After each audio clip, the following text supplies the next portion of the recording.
Whether at home or work, life is about relationships. Welcome to Small Change, Big Dividends with your host, Branch Isole. Small Change, Big Dividends shares steps, tools, and tips for personal career and spiritual growth. So please welcome the host of Small Change, Big Dividends, Branch Isole. With first breath, we've arrived. Mind, body, soul, and spirit, ready for life, yet totally dependent on those in our world. With our humanity and newly diluted spirit, we fail to remain spiritual pure. As we embrace the ways of the world, for they are the ways of our human nature. Therefore, we each must have a way, a spiritual conduit, by and through which we may return to universal consciousness once again as 100% truth and love. Perhaps there are opportunities to become sons or daughters of God incarnate in some other reality. Why? Well, life eternal is a long time. Coming to you from deep in the forest, near the banks of the Ouachita River, you're watching and listening to Small Changes, Big Dividends on the Bold Brave Media, TV and Talk Global Network. I'm your host, Branch Isole. Small Changes, Big Dividend is a show where your questions are part of the program. So if you have a question, you can call our number during the live show, a toll-free number. It's 1-866-451-1451. Or email your question anytime during the week to my website, branchisole.com. Thanks for joining me again today. Each week, I share mana'o with listeners from around the world. On Small Changes, Big Dividends, we talk about personal, career, and spiritual Christianity essentials for growth-filled living. Today, I'm going to share some small changes that can pay big dividends in your relationships and in your life. Because whether at home or work, life is about relationships, but it's healthy relationships that encourage and embrace growth. So here we are, having arrived with a now partially active spirit of origination abiding within our soul. And with first breath, we become only 20% of our spirit of origination. 10% truth, 10% love. While the balance of who we are physically, our 80% new arrival, is comprised and composed of physical traits, emotions, chemistry, character traits, flesh, blood, and electric energy. All part of our new physical and material manifestation and machinations, but yet with a small 20% still in touch with God's Spirit, still connected and spiritually cognizant. But from first breath, we're totally dependent on the people and the things in our world. As we grow and develop, our first decade is usually imprinted by the ways of the world and expectations of the world. So how do we become fully spiritual again? The more important question is, why is this process and journey through Jesus Christ? Well, the Gospel book of John explains this for us in John 1 through 18. In the beginning was the Word, and the Word was with God. Now, John uses the word logos to represent and describe God as Spirit, God as Father, and God incarnate as Son. Three spiritual personalities in one, not three people in one. One is the spirit of universal consciousness as three manifestations, Spirit, Father, and Son. Think about it this way. You and I are each three in one individual, with genetic traits and characteristics from your father, from your mother and your spirit of origination from God. He, Jesus, was in spirit with God in the beginning. You see, that same spirit in the man Jesus of Nazareth, who was born 2,000 years ago, has always existed as part of universal consciousness, the spirit of universal consciousness. Through him, meaning by the power of Jesus' spirit, all things were made. Without him, nothing, meaning again Jesus, nothing was made that has been made. You see, Jesus is the spiritual power behind physical matter. Therefore, Jesus is the God-man connection. He's the interaction by and through Jesus as a human that operates with God's 100% spirit. In him, meaning again, in Jesus was life, and that life was the light of all mankind. You see, Jesus' spirit, God's spirit, and universal consciousness have all existed eternally as life. The light, meaning truth and love, shines in the darkness by the presence of Jesus, both spirit and human. And the darkness has not overcome it, meaning the darkness or absence of God's truth and love cannot prevail. The true light, Jesus, that gives light to everyone came into the world, meaning the light of consciousness was born into the world through the man Jesus of Nazareth. And yet his spirit has existed eternally as the Spirit of God and as the Spirit of universal consciousness.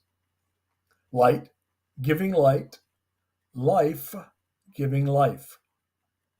He was in the world, again, meaning Jesus as a human.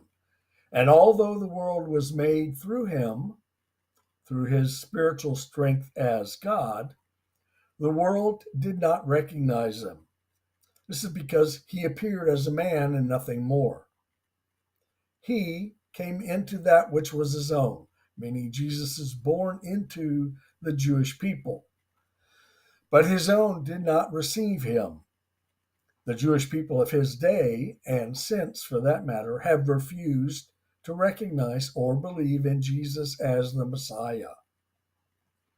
The word logos that John uses to represent the Spirit of Father, Son, and Spirit became flesh and was made his dwelling among us, meaning God's Spirit begot man who lived on earth for a short term with the people of his day.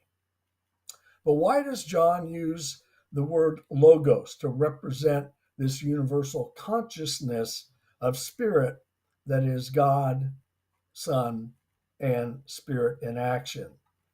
Well, you see, 300 years before the birth of Jesus, Alexander the Great started conquering the known world. So by the time Jesus lived, the official language in the Hellenistic world was Greek. And for that reason, all official documents were written in Greek. So let's get back to our scripture. No one has ever seen God but the one and only Son, meaning the Spirit of the Son. You see, Jesus' Spirit is manifested as, of, and from God himself. It's Jesus' spirit of origination that is the spirit of origination in both God, the term we use, for universal consciousness, again, meaning truth and love.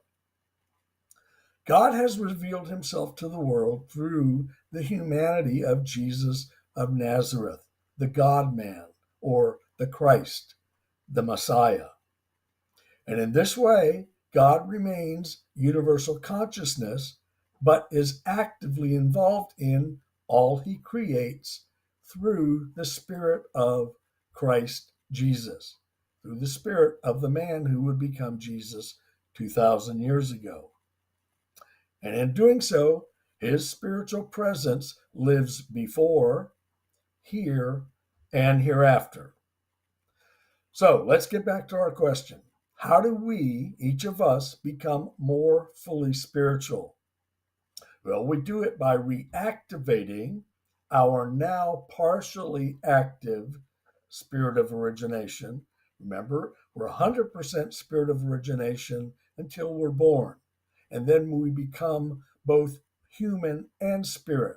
And because we live in a physical human world, most of what we are is part of that physical human world. So we have a partially active connection to God through Christ's Spirit from birth, but we're only operating partially active. So, how do we reactivate our spirit? Well, we do that by reactivating our spirit through belief in Christ as the Son of God, believing in Jesus as the Christ, as the Messiah. And we do it by then inviting Christ's Spirit to be a larger part of our life. In our 5 steps, again, this is Matthew 7. By receiving and accepting and embracing Jesus' spirit of truth from John 16, we now have his spirit active within us again. And John 14 tells us once we have his spirit, we have the right and the privilege as a child of God, just like Jesus was, to call upon his spirit whenever we need to. But what we do is we simply ask, in this situation I find myself, how would Jesus respond? And because our spirit has been reactivated by his and is now actively engaging our spirit of origination again, we now know how he would respond in any situation that we might face ourselves. He always responds morally and ethically. Why? Because morals and ethics are truth and love in action. That is our connection to universal consciousness where everything is one. If we compare the spiritual world's major belief systems, we discover that at their core, all are identical. We as Christians find this in the verse Matthew chapter 22, verse 37 through 40, when Jesus is asked, what is the greatest commandment? And we know from our study, the greatest commandment is love God first and most, and treat others the way we want to be treated. But what do other spiritual belief systems say? Well, let's hear what they say in their own words. Hinduism, treat others as you yourself would be treated. Judaism, what you yourself hate, do to no man.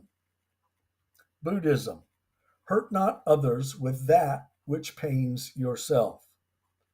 Islam, do unto all men as you would wish to have done unto you. And even Native American Indians believed, live in harmony, for we are all related. All of these tenets of all of these spiritual and religious belief systems have the same core value, meaning God's Spirit, truth, and love was and is eternally active in the universe.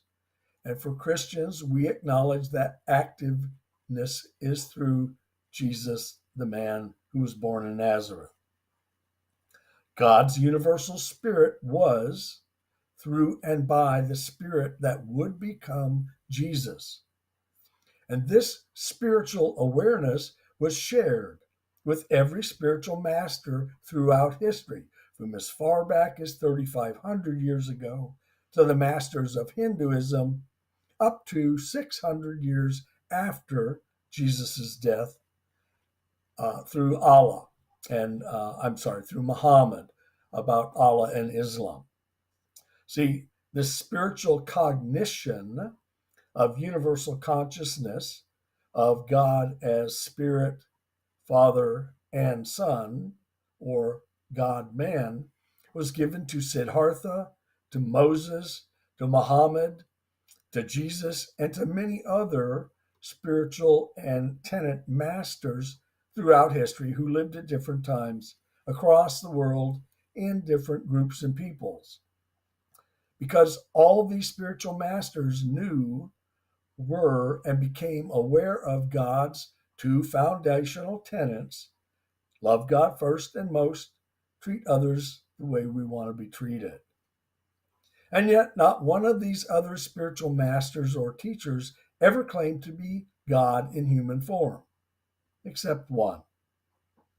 You see, the essence of all theologies is found in Matthew 22:37 through 40. Regardless of the system, regardless of the denomination, or regardless of the label.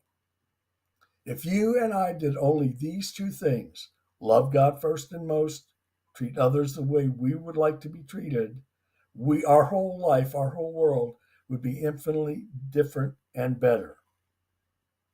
We're going to take our first break. When we come back, we're going to talk a little bit more about our first breath and what it leads to. You're watching and listening to Small Changes, Big Dividends on the Bold Brave Media TV and Talk Global Network. I'm your host, Branch Isole. I'll be right back. What if there were a super tiny device that could diagnose the brain and is smaller than a single human hair? What if you could see inside the brain to help an epilepsy patient during surgery or to help the fight against Parkinson's disease? Dr. Patricia Broderick is proud to announce the Broderick Probe, a biomedical and electronic breakthrough. Imagine a probe to help with the understanding and potential cure of brain-related diseases. To learn more, listen live to the Easy Sense radio show with host Dr. Broderick, Wednesdays 7 p.m. Eastern on the Bold Brave Media Network and TuneIn Radio. And to help support the Broderick Foundation, please go to EasySense.com and learn how, with your help, we can fight these horrific brain disorders. That's EasySense.com to learn more and help support the Broderick Foundation. Author, radio show host, and coach John M. Hawkins reveals strategies to help gain perspective, build confidence, find clarity, achieve goals. John M. Hawkins' new book, Coached to Greatness, Unlock Your Full Potential with Limitless Growth, published by iUniverse. Hawkins reveals strategies to help readers accomplish more. He believes the book can coach them to greatness. Hawkins says that the best athletes get to the top of their sport with the help of coaches, mentors, and others. He shares guidance that helps readers reflect on what motivates them.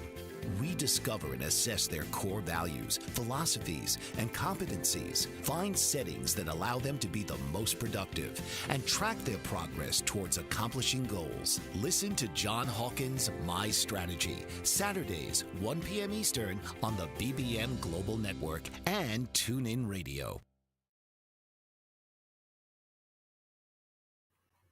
Welcome back. You're watching and listening to Small Changes, Big Dividends. I'm your host, Branch Isole. We each came into this world a combination of mind, body, soul, and spirit. Pure truth and love prior to birth. And then, with first breath, we breathed in the ways of the world. And from that moment on, nothing was ever the same again. We become in and of the world. This is where we are. It's the ways we learn and the things that we know. We come to know and embrace the ways of the world. You see, our world is filled with our human nature and our human condition expressed as a physical reality. It's what we know. It's what we embrace and use and practice every day, in every relationship, every circumstance, or every interaction that we have. It's who we are because it's how we become who we will be. And this process starts about age 2 when we learn and recognize the power of the word no. We quickly learn that no means right or wrong expressed as punishment. So we come to believe and understand that every choice, every decision, every opportunity, and every question is couched in what's in it for me, a reward or punishment, success or failure. Our next question is, what do I have to do to get mine, to get what I want, to get whatever I've convinced myself I deserve? And we also soon learn the ways of the world are not fair, that the scales are tipped. And yet we're indoctrinated to believe or think I'm in control of my life. The ways of the world encourage us daily to believe that thought and to believe in the little god of self. So we get right in there trying to keep up in a world of success, prosperity, wealth, and toys, getting ahead of surpassing everyone at home and at work. And as such, life's stress, struggle, and pressure begins to seep into our everyday life. And the more it becomes part of who we are, each step on the world's path leads us away from truth and love. And hence our struggle begins. Join me next week as our spiritual journey into spiritual Christianity continues. You see, the ways of the world are designed to keep us enslaved and away from a relationship with God. But why is this? Because the prince of this world, the devil, is always trying to recruit, convince, gain supporters, believers, and followers who will become worshipers. You see, Satan's spirituality biblically is called the spirit of Antichrist, and his spirit has been with humanity ever since Adam and Eve took those bites that revealed carnal knowledge. So naturally, most people's focus most often is on our carnal self, the worldly us, in the same way that Satan's focus was on self when he was with God in heaven. Our struggle, we find out when we're on the spiritual path, is not between us and the ways of the world. Our struggle is between the spiritual us and the little God of self within each of us. You see, Satan's fall from grace was a result of his desire to be equal with God or to be as God.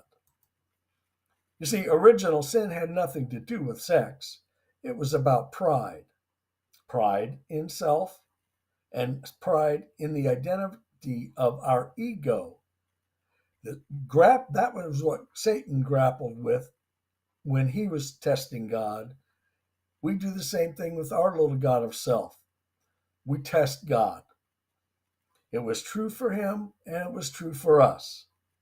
And when we choose to abandon God's presence in our life, the same way that Satan did, to focus on and be encouraged by the little God of self, we experience the same struggle in our lives as the struggle between the spiritual and the physical, or the good and evil. So, why in the world are we here? Or, as it's often stated, what is the meaning of life?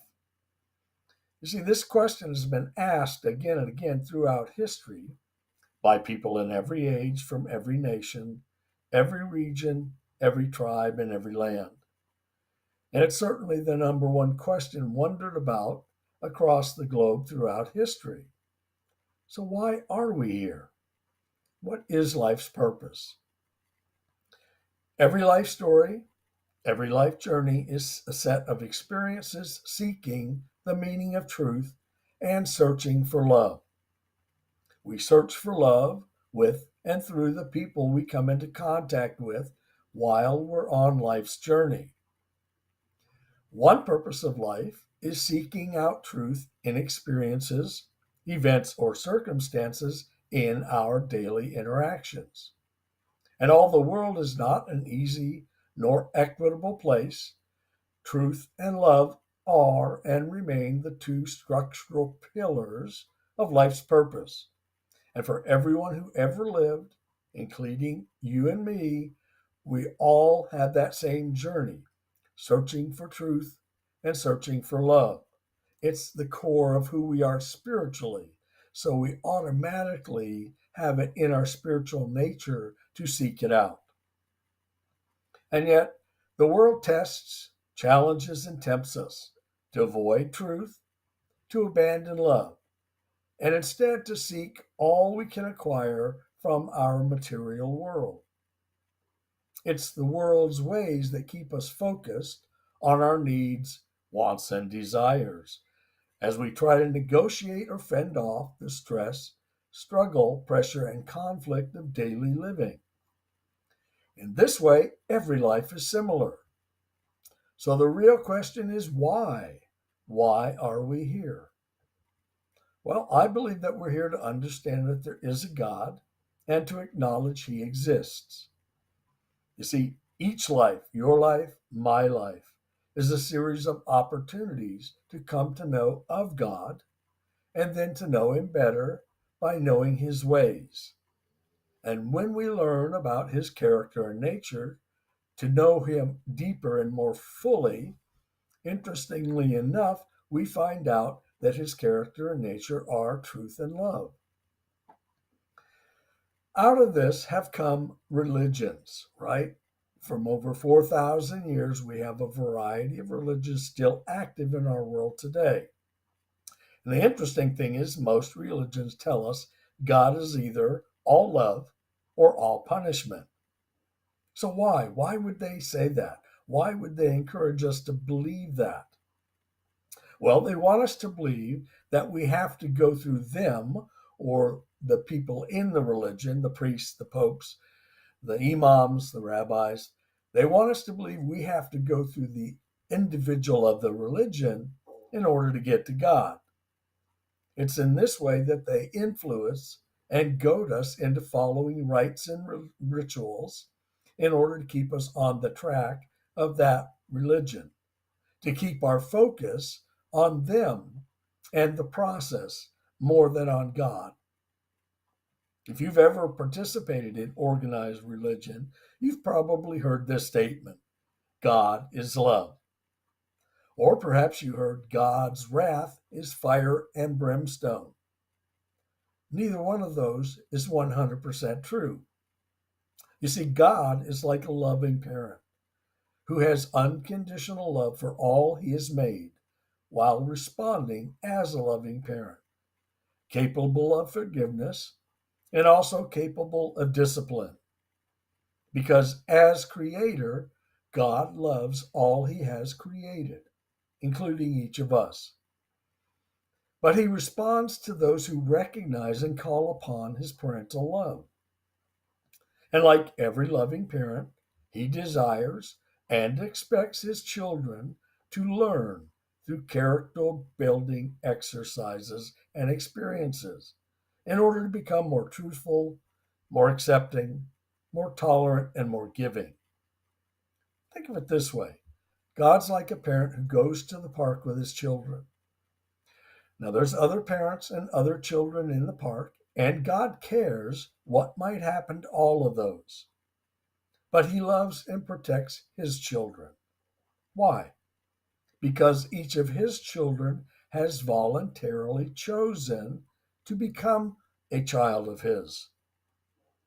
Again, He's concerned with everyone in the park, but His first and foremost interest and efforts are in His own children. Those who recognize Him, those who believe in Him, and those who trust Him. The world gives each of us opportunities to write our own story. And in doing so, we're all like little Pinocchios off to see the world, as the world encourages us to abandon our search for truth and love at the park, and instead to embrace the world's glitter, glitz, and glamour. You see, life for each of us is a dichotomous experience of continuing choices and decisions. Here's the truth: God doesn't need us for Him to exist. And he doesn't need us to believe he exists for him to actually exist. And throughout the universe, God's omnipresence, omnipotence, and omniscience is everywhere, meaning he is all powerful and he is all knowing because he's God. And because he is God, he doesn't need us for him to exist. He does, however, need us to be recognized as God. We're going to take our second break. When we come back, we're going to talk a little more about God, and then we're going to get into this week's prophecy segment. You're watching and listening to Small Changes, Big Dividends on the Bold Brave Media TV and Talk Global Network. I'm your host, Branch Isole. I'll be right back.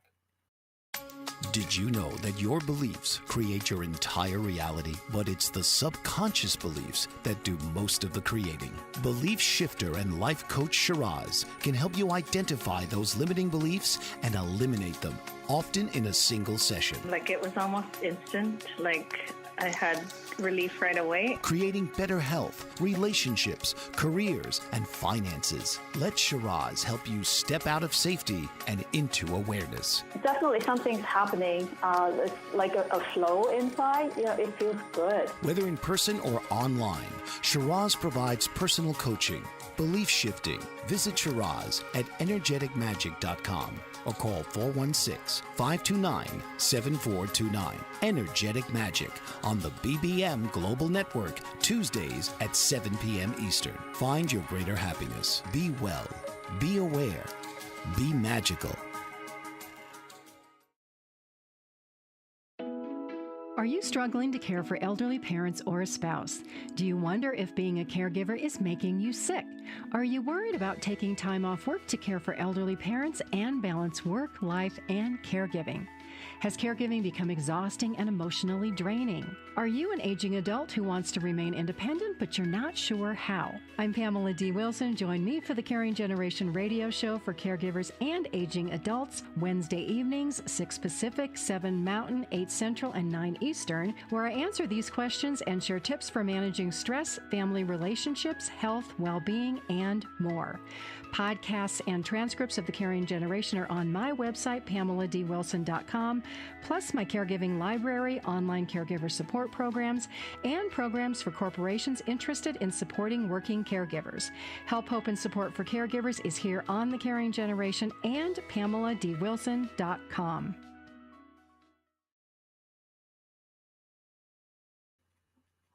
Welcome back. You're watching and listening to Small Changes, Big Dividends. I'm your host, Branch Isole. Life's necessity for us is to exist with opportunities to know God. But why? Because only life gives that possibility. You see, one of life's purposes is for us to experience and then express a spiritual relationship with Him. So how do we accomplish this? We do it with our 5 steps that reactivate our spirit of origination. In our prophecy segment this week, we're going to talk about Palestine's backstory, or the fulfillment of prophecy in Psalm 83. No matter where you are, you're aware that there's a conflict in and around the Middle East. And before the break, I touched briefly on God's love and how great His God's love for each of us. You see, He created the universe and provided for all that's in it, including you and me. And He loves all He has created. But His love for you is so great that His intent is to share with you how the future will unfold. So you and your family can be prepared by recognizing events taking place now in our day and time that influence and will be a direct path to our future. So today I'm going to share a brief connect the dots historical background to show how the past, present, and future will relate directly to the end times and last days events. Since the beginning of time for humans and their biological predecessors, the only thing that prehistoric groups and tribes identified were with nature's powers. And from the earliest times of our human experience, people attributed these superpowers to the forces of natures and the natural elements around them, the things that they had no control over. As such, mythology took root and developed, attributing different identities to forces more powerful than mankind. And by giving these elements and forces names or labels, which they called gods, of course, they were more powerful than the people alive, so they were attributed to be gods.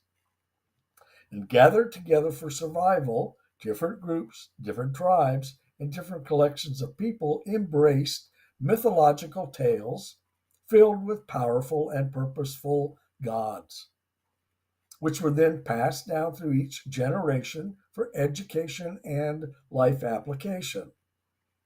As a result, the world ended up being one of polytheistic worship, or believing and worshiping multiple gods.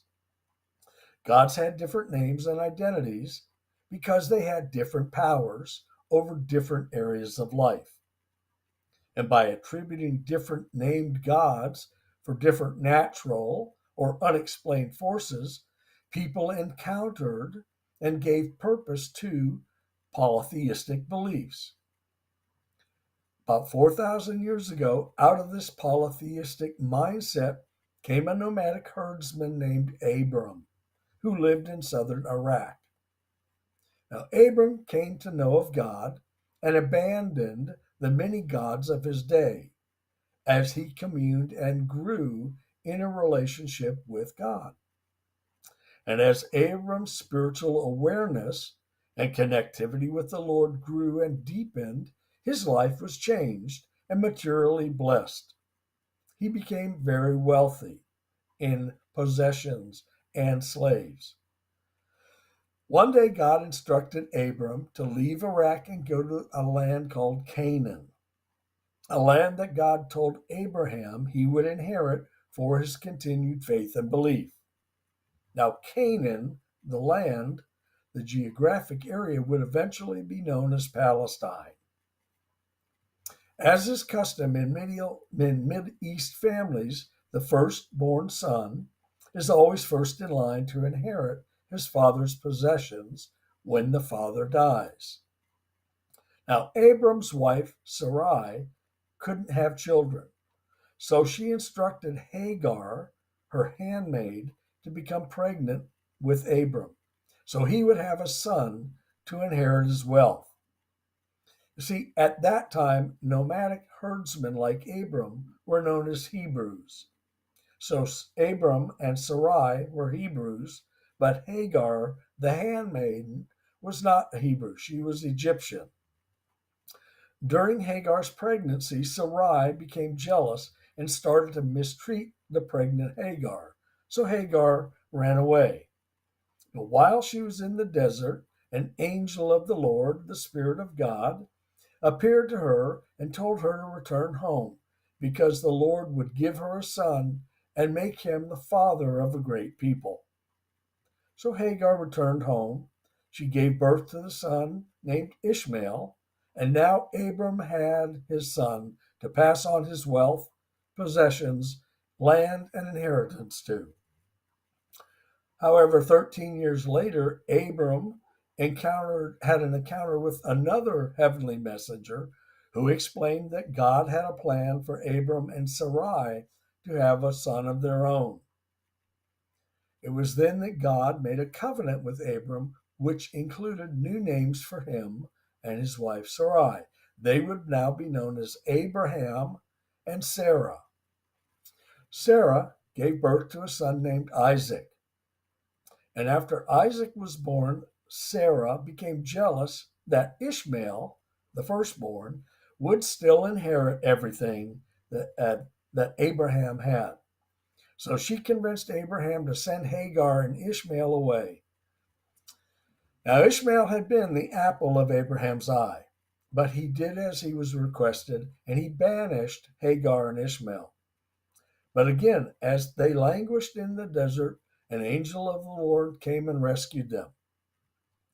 Ishmael would go on to have 12 sons. Each became a patriarch in the Arab world. With Hagar and Ishmael gone, Abraham's full attention was on Isaac. Isaac, as a man, would have two sons, Esau and Jacob, who were twins. Now, Esau was the firstborn, so he became claimant to Isaac's wealth through inheritance. But years later, Esau would give his birthright away to his younger brother Jacob. So Jacob became the presumptive head of the household and inheritor of all of Isaac's wealth. Like Abraham and Isaac before him, Jacob had an encounter with God, and God told Jacob his new name would now be Israel, and that through him a great nation would be born.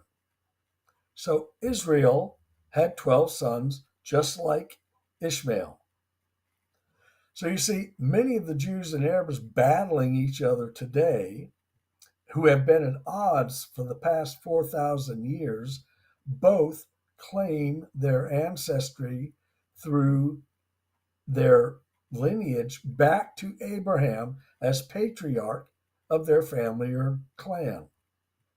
Many Jews have this ancestral linkage that goes back to Abraham through Jacob and Isaac, and many in the Arab world have the same ancestral link that goes back to Abraham through Ishmael. So there are Jews and Arabs today who are descendants of these two stepbrothers, Ishmael and Isaac, both who can claim Abraham as their original clan's biological father. So you see, this is the importance of being firstborn in a Mideast culture. The land that God promised Abraham went from the Wadi River in Egypt to the Euphrates River in Iraq, including all of the land of Canaan, which would later become known as Palestine, and in 1948 would become known as Israel. So you have extended step family members from the same patriarch, the same grandfather and great-great-great-great-grandfather, whose family claims the same land as the place to live and have their homeland. Think of it this way. Whatever state, region you now live in, if your ancestors lived and occupied that area since antiquity, regardless of its label, you might consider it your homeland, right? So Arabs living in Canaan were Canaanites when Abraham arrived. And when his Hebrew descendants left Canaan for Egypt with Joseph, even though that land would later become known as Palestine, the descendants who were there, the descendants of Canaan, and then Palestine, to this day consider that their land. The Jews claim this land is theirs as bequeathed by God to the patriarch Abraham 4,000 years ago. Canaanite land inhabited by Palestinians, Hebrews, Israelites, and Jews became known as Palestine. And again, in May 1948, through political spearheadings by the UN and Western nations, Palestine became Israel, while entreating the rest of the world to accept this same land now as Israel. So the land of Palestine was given to the Jews and renamed Israel, all in a single day, May 14, 1948. This fulfills the Ezekiel 37 prophecy. So between the birthright question and the inheritance question exists a land promised to the Jews, but occupied and claimed as a Palestinian homeland. This gives us a little backstory as to some of the conflict that we witness that the politicians and the media very seldom cover. Now you know a little more of what really took place and brought us to where we are today with the Middle East conflict. Take our final break. When we come back, we're going to talk a little bit about next week's program. You're watching and listening to Small Changes, Big Dividends on the Bold Brave Media TV and Talk Global Network. I'm your host, Branch Isole. I'll be right back. What if there were a super tiny device that could diagnose the brain and is smaller than a single human hair? What if you could see inside the brain to help an epilepsy patient during surgery or to help the fight against Parkinson's disease? Dr. Patricia Broderick is proud to announce the Broderick Probe, a biomedical and electronic breakthrough. Imagine a probe to help with the understanding and potential cure of brain-related diseases. To learn more, listen live to the Easy Sense radio show with host Dr. Broderick, Wednesdays 7 p.m. Eastern on the Bold Brave Media Network and TuneIn Radio. And to help support the Broderick Foundation, please go to EasySense.com and learn how, with your help, we can fight these horrific brain disorders. That's EasySense.com to learn more and help support the Broderick Foundation. Author, radio show host, and coach John M. Hawkins reveals strategies to help gain perspective, build confidence, find clarity, achieve goals. John M. Hawkins' new book, Coached to Greatness, Unlock Your Full Potential with Limitless Growth, published by iUniverse. Hawkins reveals strategies to help readers accomplish more. He believes the book can coach them to greatness. Hawkins says that the best athletes get to the top of their sport with the help of coaches, mentors, and others. He shares guidance that helps readers reflect on what motivates them. We discover and assess their core values, philosophies, and competencies, find settings that allow them to be the most productive, and track their progress towards accomplishing goals. Listen to John Hawkins' My Strategy, Saturdays, 1 p.m. Eastern on the BBM Global Network and TuneIn Radio. Thanks for joining me again today. On Small Changes, Big Dividends, we discuss personal, career, and spiritual Christianity essentials for growth-filled living. If you know someone who could benefit from today's episode, please share it with them. If today's show has been interesting for you, please give us a rating and review. And to know more about my work, I invite you to visit my website, branchisole.com, or my YouTube channel, Branch Isole. This week's show has been sponsored again by Crystal Creek Farm. If you have a business, a product, or service you'd like to share with the world on Small Changes, Big Dividend, simply send your inquiry to the website. You've been watching and listening to Small Changes, Big Dividend on the Bold Brave Media TV and Talk Global Network. Until next week, keep growing and be in the world, not of the world.